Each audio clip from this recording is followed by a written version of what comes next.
It's me, and welcome back to the Mully Stash Show. This is going to be part 2 of the wet shaving mini-series that I started previously. Today, we are going to talk about razors. We're going to talk about double-edged razors, we're going to talk about shavettes, and we're going to talk about straight razors or cutthroat razors. We're going to talk sort of about the pros and cons, but mostly just show you what they are. First, I want to actually start off with the double-edged razor. The double-edged razor is one that I use most often. Not this particular one, actually. This is the Misses. This is an Edwin Jagger ladies razor. It's a 3-piece double-edged razor, which means it comes apart in 3 separate pieces. This I find to be the easiest for cleaning, but it's sort of challenging to get the blade in because you have to set the blade on, put it together, and screw it together without cutting yourself. At first it might seem a little nerve-wracking, but when you do it so many times, it's okay.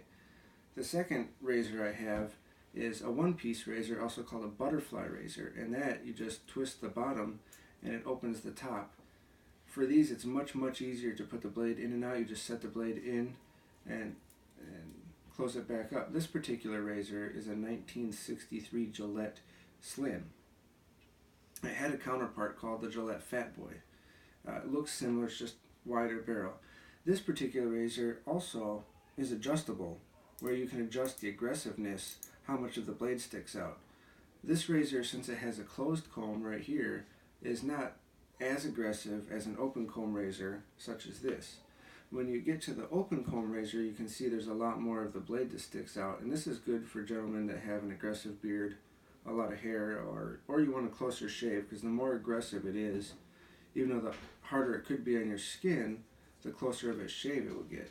This particular Gillette I found, it's called the Gillette New. I found it at an antique shop, and the only information I could get was either it's a 1930 or a 1935, because they only manufactured this particular razor for 2 separate years. This is a 1954 Gillette Super Speed, and it's one of the most common Gillettes ever made. It is also a 1-piece butterfly razor, but it is not adjustable. And from 1954, this razor still shaves like it was brand new. My favorite DE razor I have is this Merkur Model 42. It's made in Germany, and this was a gift, I'd say just about 5 years ago from the Misses. And this is what started my journey into wet shaving, was this really neat looking razor. This model has a blade in it right now, so I'm not going to take it apart, but it is a 3-piece razor. The latest addition is a little 3-piece mustache razor, and this is what Mully Stash uses to trim around his mustache and stay good looking. This uses little itty bitty tiny blades that are the shape of the head here. As you can see, I have many different styles of double-edged blades. Some are better than the others. Some are a lot sharper, some are a lot duller, some are better in certain razors than others. I prefer the feathers in my Merkur razor, but I don't prefer the feathers, say, in the Gillette. This particular razor blade, this is how the blades come. Each blade comes individually wrapped in this little dispenser and a little piece of wax paper, just like so. And when the blade is done and used, you can put it in the end here in this razor bank. That way you have a place to put it without getting cut. As you can notice, this is the double-edged razor blade. You can see there's 2 edges, hence double edge. It's 1 blade, and it's very thin and flexible. Yet they're also hardened along the cutting edge with some Teflon or something, so they stay sharp for a little while, probably about a week or so.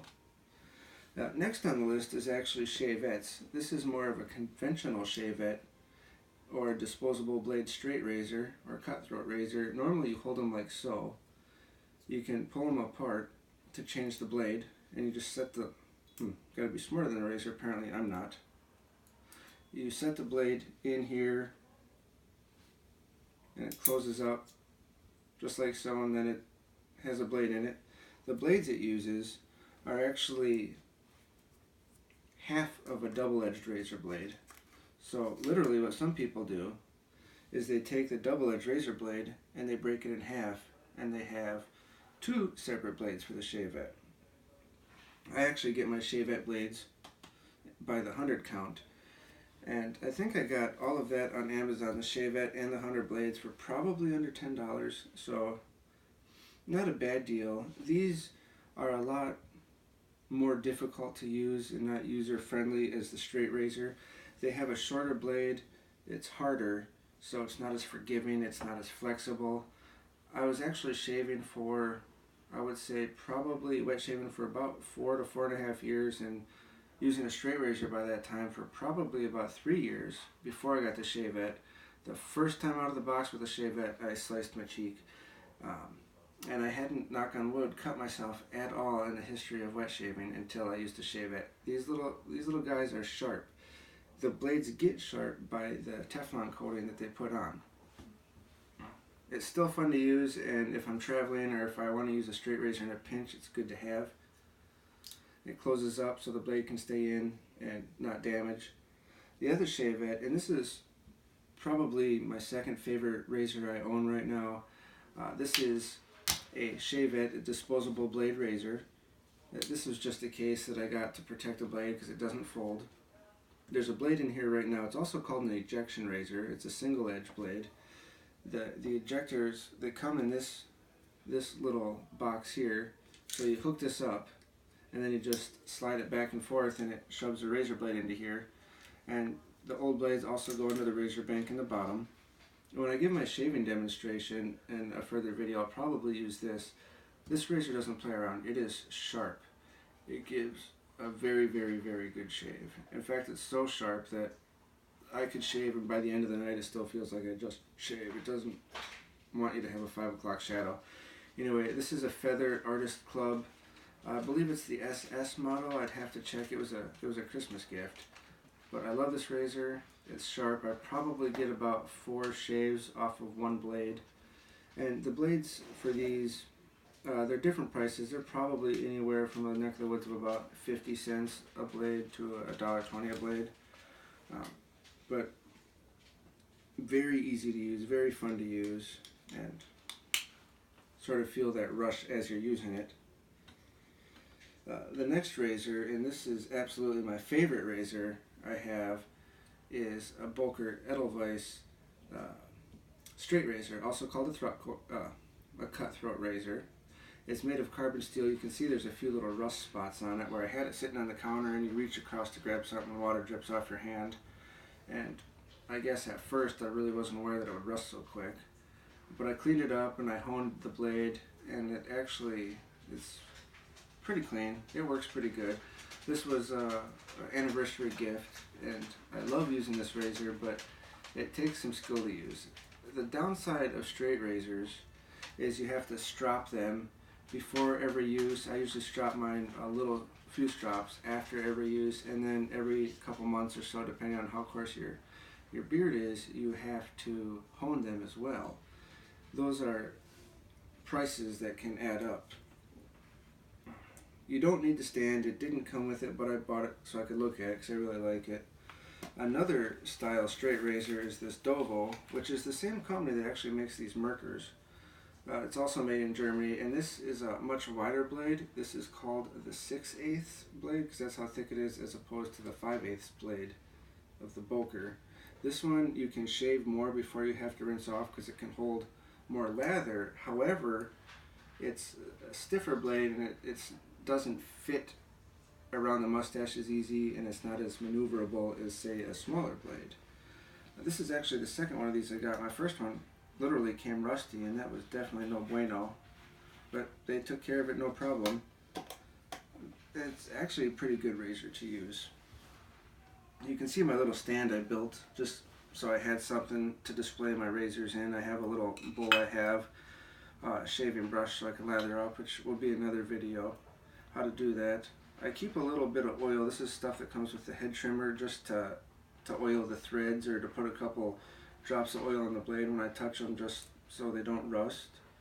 But anyway, this is a strop. Another cost of starting with a straight razor is a strop. You need a good quality strop.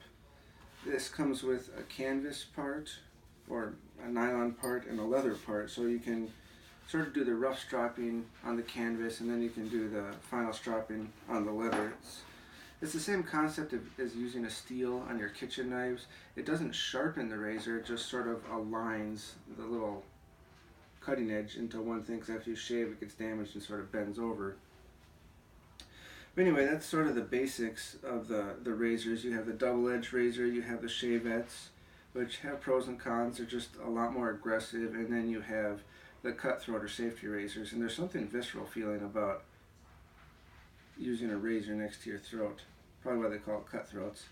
Anyway, next part of the mini-series I will go over some different shaving creams and soaps and probably give a demonstration how to create a good lather. And further on in the mini-series I will use the feather, I believe. Not 100% sure, but pretty close. I'll give a shaving demonstration with the feather. If there's enough comments and somebody wants to show wants me to use a different razor for a demonstration, feel free to comment. Let me know. And for now, this is end of blog 8, and I will see you guys soon.